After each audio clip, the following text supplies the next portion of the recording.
Hello, lady ho, I'm Marguerite, and welcome to my little Cantonese corner.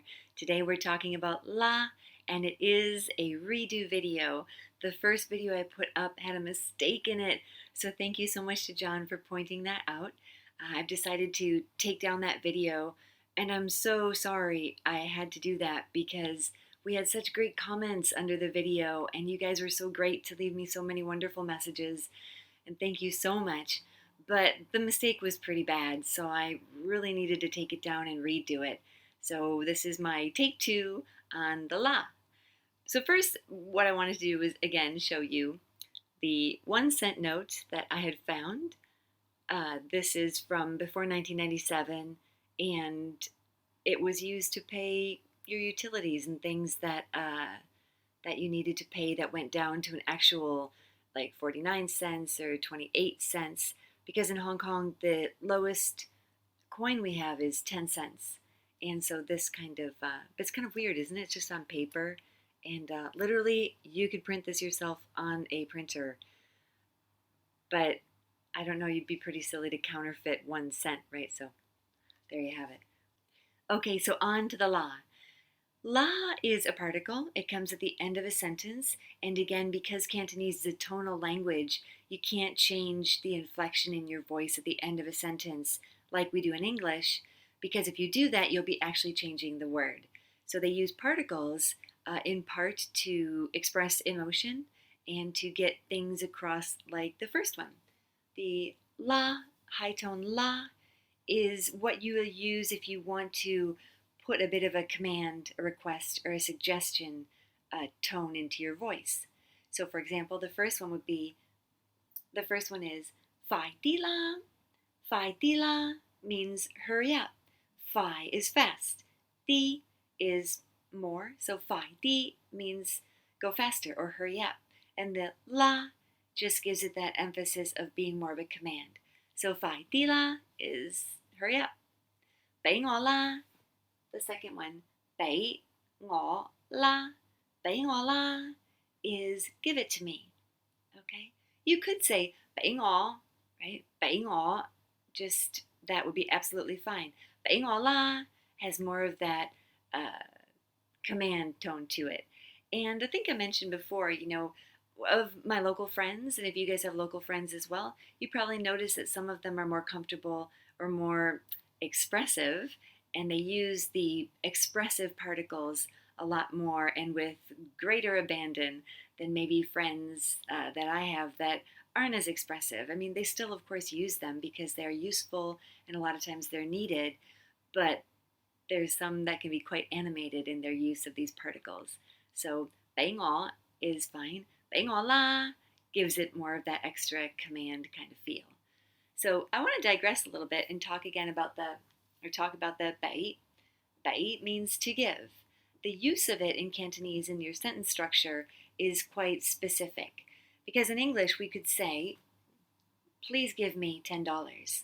Me being your indirect object coming right after the verb. Please give me $10. You could also say in English, please give $10 to me, and that's perfectly fine too. But in Cantonese you can't. You cannot say, you could say that, but it's not the way to say it, right? 唔該，俾我10蚊啦. 俾我10蚊啦 is incorrect. So just forget that I said that. Don't learn that. Don't learn it that way. 俾我, you can't put the indirect object right after the verb to give. The correct way would be 唔該, please, 俾10蚊, $10, 我啦. And it might seem a little bit odd in a way, because I normally would say, please give me $10, because please give $10 to me seems very, not unnatural to say, but it's just a little bit longer maybe. And so to make it shorter, please give me $10 is a natural way to say it. But in Cantonese, it's not the way to do it. So you do have to say it that little bit, kind of put the ngõ at the end. 唔該，俾10蚊我啦. The la being that, suggestion or request. Okay? Another la is a middle tone la, just a la, and it gives the meaning of a changed situation. So for example, go la. This one is actually one that is more, maybe you'll find it more natural to use because it does really mean like enough. Gao la. Gao la is just enough. Gao. Middle tone there. Gao, just meaning enough. Gao la. You'll hear this quite frequently, maybe at a Chinese banquet or a Chinese dinner where you're sharing dishes, and it's quite common for people to serve you, give you something in your bowl. And if you want to say, like, oh, in English too, like, oh, that's okay, that's enough, that's enough. Gao la is the way you would say that. This one, that, that is okay, right? That la means it's okay, right? Maybe it wasn't okay before, situation has changed, and now it's okay. Da la, right? I'll do it. Da la, okay. This one, ho. Is no or not. Ho is go. Ho, not going, right? Ho la. Ho la. Right? I'm not going. So the la can be a changed situation. It could also be kind of softening the blow, right? Especially in the negative, or to let somebody down gently. So if you're saying ho la, maybe it's just a way to soften the blow that you're not going. Okay? Um, so here I have just two examples of where you would use the la and the la in a little mini conversation. So ho la is mildly commanding or requesting someone to go. Ho la, ho la, softening the blow or maybe changing your situation from having, maybe you were going to go and now you're not.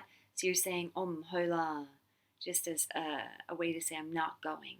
You can also just say ho and ho. That's perfectly fine. It doesn't really give, the la at the end here doesn't really give any changed meaning to it. If you left it off, it would be fine too. Ho la. Okay, this one. Pang. Pang is cheap. So pang di is cheaper. Pang di la is please can it be cheaper? Or your mild command telling them cheaper please or cheaper, come on. Pang di la, you might hear this in the markets a lot. Pang di la is cheaper. And maybe they say dat la, more of just like no, it's no, sorry, not okay. Dat la. So either softening the blow or maybe changing the situation from where before they had said it was okay and now they're like dat la, dat la. Okay? Well, I hope this was helpful and thanks for bearing with me the second time. Thanks again to John for pointing it out to me. And if you like the video, please give it a thumbs up, subscribe to my channel. And as always, I'll see you again here on my little Cantonese corner. Bye!